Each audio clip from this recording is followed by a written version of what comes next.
ಈಗ ನಾನು ಹಾಸ್ಪಿಟ್ಲ್ ICUಲಿದ್ದೇನೆ.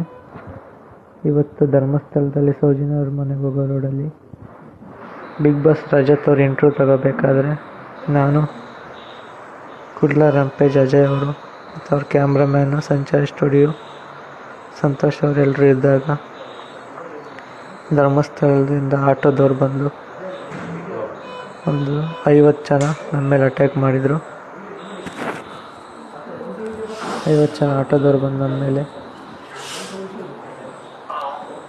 ನಮ್ಮ ಪೂಜಾರಿಗೆ ಅಪಮಾನ ಮಾಡ್ತೀಯ, ಇವತ್ತು ಬಿಡಲ್ಲ ಅಂತ ಹೇಳಿ ರೋಡಲ್ಲೆಲ್ಲ ನಮ್ಮನ್ನು ಬೀಳಿಸ್ಕೊಂಡು ಕಾಲಲ್ಲೆಲ್ಲ ಒದ್ದು, ಹೊಟ್ಟೆಗೆ, ಕಾಲಿಗೆ, ತಲೆಗೆಲ್ಲ ದುಂಡಲ್ಲೆಲ್ಲ ಹೊಡೆದು ಎತ್ಕೊತ್ಕೊಂಡು ಕೂರಿಸಿ ತಲೆಗೆಲ್ಲ ಹೊಡೆದು, ತಲೆ ಸುತ್ತ ಜ್ಞಾನ ತಪ್ಪು ಬೀಳೋವರೆಗೂ ಹೊಡೆದ್ರು. ಎಲ್ಲರೂ ರೆಕಾರ್ಡ್ ಮಾಡ್ತಿದ್ವಿ, ಇದೆಲ್ಲ ಕ್ಯಾಮ್ರಾ ಎಲ್ಲ ಹೊಡೆದಾಕಿದ್ದಾರೆ. ಆಮೇಲೆ ಅಲ್ಲಿ ಲೋಕಲ್ಸ್ ಅವರು ಯಾರು ಕಾಪಾಡೋಕ್ಕೆ ಬರಲಿಲ್ಲ. ಅವ್ರು ಬಂದ್ರೂ ಅವ್ರ ಕಾಲಿಗೆ ಬಿದ್ದರೂ ಬಿಡಲಿಲ್ಲ. ಅವರು ಎಲ್ಲರೂ ಒಂದೊಂದು ಏಟು ಹೊಡೆದ್ರು.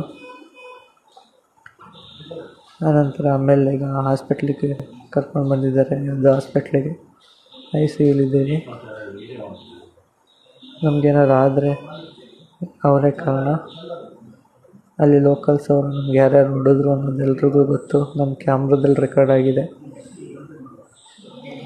ನಾವು ಹುಷಾರಾಗಿ ಬಂದರೆ ನಾವು ಯಾರ್ಯಾರು ಹೊಡೆದ್ರು ಅಂತ ತೋರಿಸ್ತೀವಿ.